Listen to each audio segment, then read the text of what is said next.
Ladies and gentlemen, welcome back to Drake's Corner, and let me just say it's been a minute. I know it has. It's been about 2.5 weeks now since the last episode. What can I say? I'm a busy guy, but we are back with a jam-packed episode today.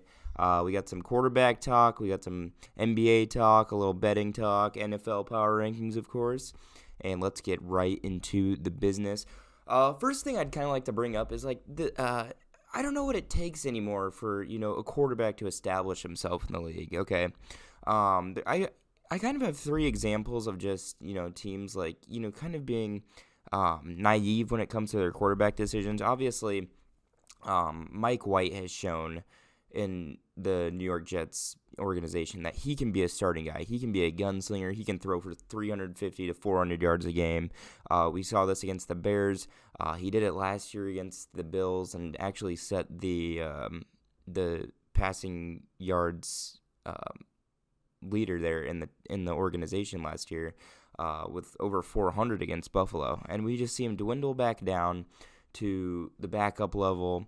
After an incredible game, the guy showed heart, the guy showed talent. You don't throw for 400 yards and be a bum, Same thing with Taylor Heineke. Now, here's the deal with Taylor.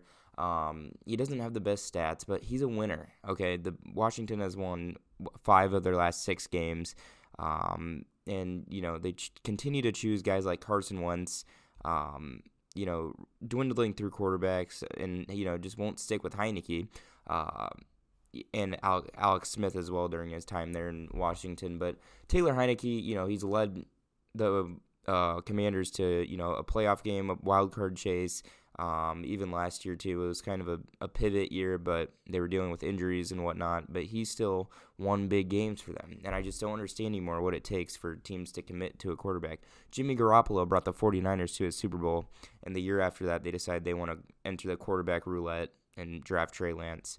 So, yeah, well, I just don't understand, what it takes. I would think that Mike White is the starter now for the New York Jets at least, after throwing a lot better than Zach Wilson has all season. But, yeah, these guys are just sitting out there on the bench, throwing 450 yards casually and then going back to a backup level. Guys like Jimmy Garoppolo, guys like Heineke, Jacoby Brissett is another name that comes to mind. Good quarterback play. And I'd say there's, a decent chunk of teams that either need a future franchise guy or they need a guy right now. Texans, for example, Panthers, for example. Lions are going to need a future franchise guy. And there's these quarterbacks like, Mike White or Zach Wilson, teams that have 2 quarterbacks and, can't make a decision on one of them. Mike White clearly is going to outplay Zach Wilson. Taylor Heineke's been outplaying Carson Wentz.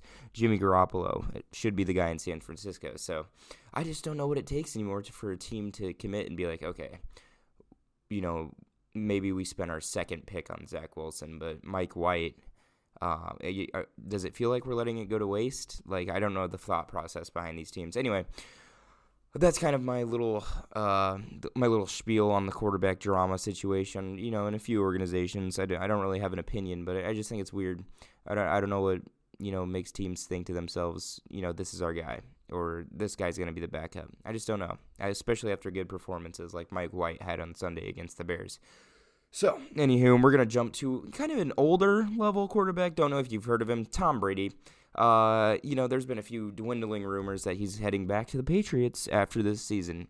Not happening. Sorry to cut it short, but, the Kraft-Brady-Belichick relationship has been broken for a long time. And, he's going to be 46 next year, and I'd like to believe that this is his last year if he doesn't get the job done. He's already destroyed his family for his football career. I don't know the facts behind it, but that's what it looks like. And he's an old man, okay? I don't think there's any chance in hell that Brady goes back to New England, okay? If it happens, please come to this video and just dislike, comment, tell me how sucky I am, tell me I got bad juju. Anyway, Tom Brady back to the Patriots, not happening. Let's jump to the hard court of the NBA here. We're gonna do a little standings check. The Mavericks are struggling. I didn't expect this. I expected a Luka Doncic MVP-esque year for the Mavericks, and they are just under 500 right now, not even in the playoff picture. A team that is surprising me, I don't think it's really a surprise, but the Celtics are 18-4 without their dominant defensive center, Robert Williams. They're in the East. They're the top scoring team in the conference right now, scoring 122 points a game. Their defense is kind of middle of the pack, though, but you got to think when Robert Williams comes back, this team is going to be scary. They're 18-4 right now. They're on a 5-game winning streak. They're in 8.6 point differential. They're dangerous right now. 18-4 without their defensive monster center. That's very impressive. In the East, yeah, that's my favorite right now. I got the Bucks as my overall favorite, but Celtics, man, if they're doing this right now without Robert Williams, oh my God, they're gonna be scary. And the West is now shaping out to, kind of not really a fever dream like it was with the Jazz being at the front of the table there.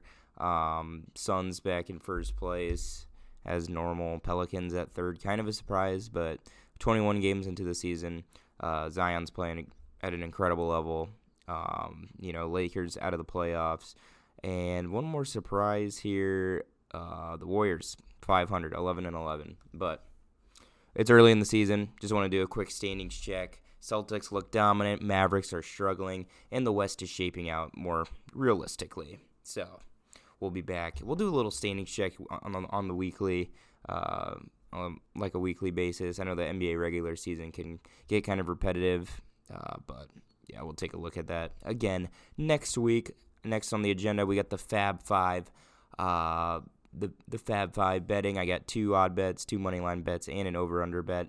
Here we go. Cleveland Browns. I got them over the Texans for their 4.5 point favorites. I think they're gonna win by 10 points, 10 to 14 points. Only 4.5. Deshaun Watson's coming back against his former team. I think it's going to be a slaughter.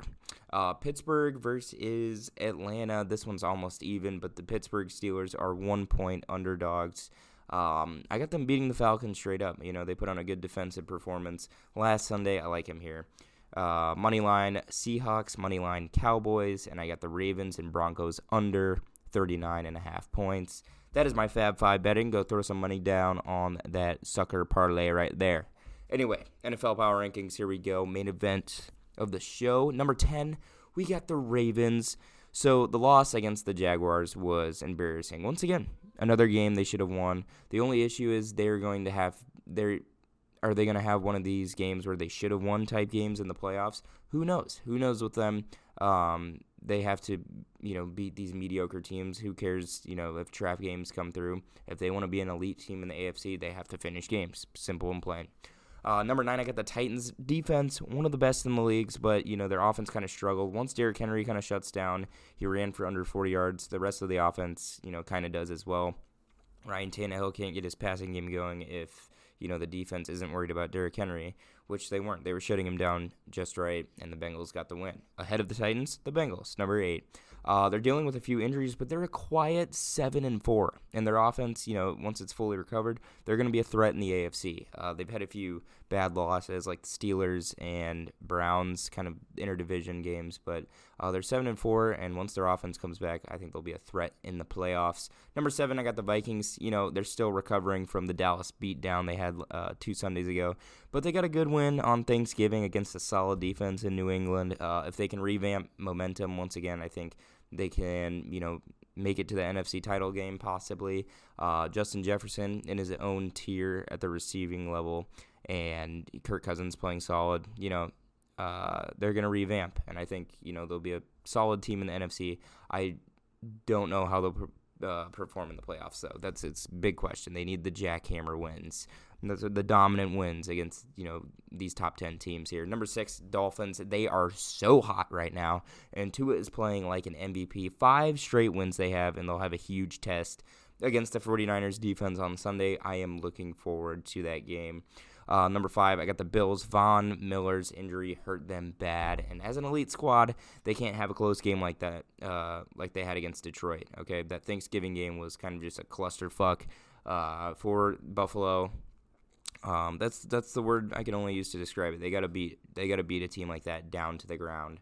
Number 4, Cowboys. The defense looks great. The receiving core looks hot. Their defense take care of business against the Giants, only allowing 39 yards from Saquon Barkley, a man who's been on a mission this year. The Eagles game in the last week of the season will decide a lot for the Cowboys power ranking. So, yeah, they're sitting at number 4 right now. They look great. Number 3, I got the 49ers. Best defense in the league by a mile. I've been saying it since, probably 5 weeks ago, but they still have a talented core on offense as well. Both will need a good, offensive performance against Miami this Sunday. So, yeah, that's going to be a huge deciding factor. After this upcoming week, we're going to have a lot of changes. I can feel it. Number 2, Eagles. They proved their offensive capabilities once again Sunday night. Jalen Hurts ran for over 150, and they had over 350 total rushing yards. The defense needs just a little bit of work against a team like the Packers, but the offensive line and rushing attack is the best in the league. And number 1, on the contrary, the Chiefs, who we have the best passing attack and quarterback play from Kansas City. They made a decent amount of mistakes against the Rams, but they still won by 16. They're in a league of their own in the AFC. In my opinion, and they don't have a lot to fix for the most part. They don't make a lot of mistakes on offense, and I think the Rams game is just one of those shown that they can make a few mistakes and still win by 2 touchdowns. That's how good they are. That's what I mean by they are so they're almost near perfect offensive level. They have little room for improvement. So, yeah, that's the power rankings, and that will conclude the show. Thanks for tuning back in. I know the Friday drop is a little weird, not normal, the Wednesday. I get it. But, this just worked out better. Anyway, thank you all for watching, and I will see you guys next time for another podcast, maybe an extra video. Who knows? But I'll see you all next time. Peace.